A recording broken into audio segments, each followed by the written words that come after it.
हम सभी शोक में हैं और मेरे लिए तो यह एक व्यक्तिगत क्षति जैसा है। वर्षों तक मुझे व्यक्तिगत रूप से अनेक बार उनसे मिलने का, उनके दर्शन करने का, उनके मार्गदर्शन प्राप्त करने का अवसर मिला है। कुछ ही महीने पहले ऐसा ही मन कर गया था, मेरे प्रवास कार्यक्रम को बदल करके बहुत सुबह सुबह मैं उनके पास पहुंच गया था। तब पता नहीं था कि मैं दोबारा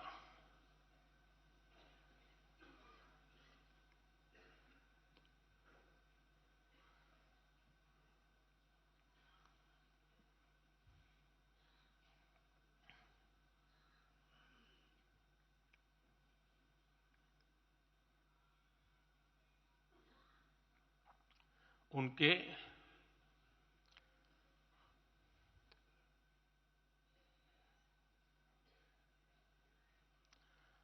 दर्शन नहीं कर पाऊंगा।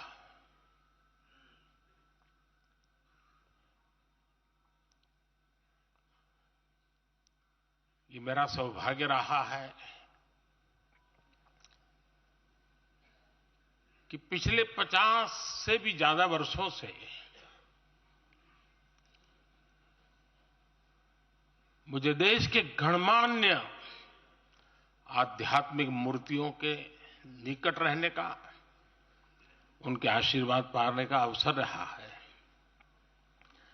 और इसलिए मैं उस आध्यात्मिक जगत की उस शक्ति को भलीभांति जानता हूं, समझता हूं, अनुभव करता हूं। आपको सुनकर के आश्चर्य होगा कि वे तो दिगंबर परंपरा से थे। उनका जीवन कैसा होता है हम जानते हैं, लेकिन शायद ही कोई ऐसी महत्वपूर्ण घटना ऐसी नहीं होगी या मेरी तरफ से कुछ महत्वपूर्ण किसी काम में मेरा संबंध आया हो, 24 घंटे के भीतर भीतर उसका एनालिसिस करके मुझे उनका संदेश आता था। यानी कितने जागरूक थे।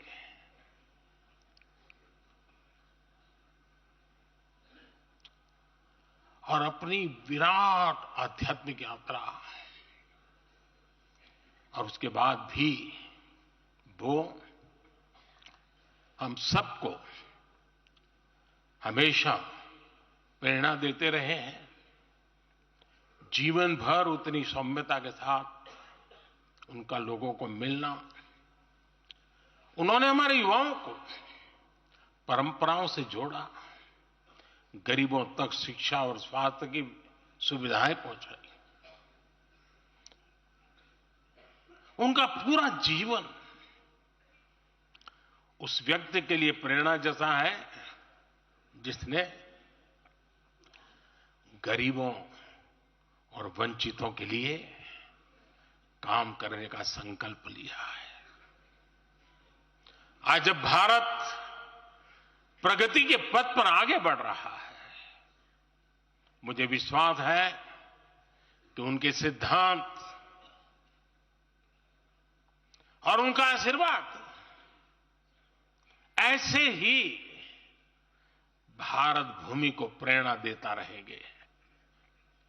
साथियों, पिछले 10 वर्षों में भारत ने जो गति हासिल की है, बड़े लक्ष्यों को प्राप्त करने का जो हौसला पाया है, यह अभूतपूर्व है साथियों।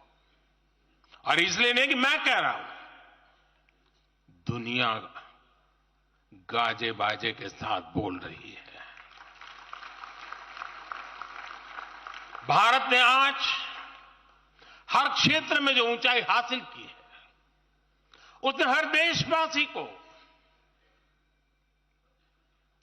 एक बड़े संकल्प के साथ जोड़ दिया है। और ये संकल्प है विकसित भारत का।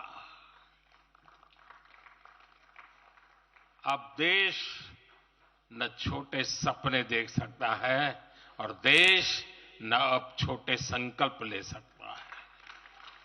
सपने भी विराट होंगे, संकल्प भी विराट होंगे। और ये हमारा सपना भी है, हम सबका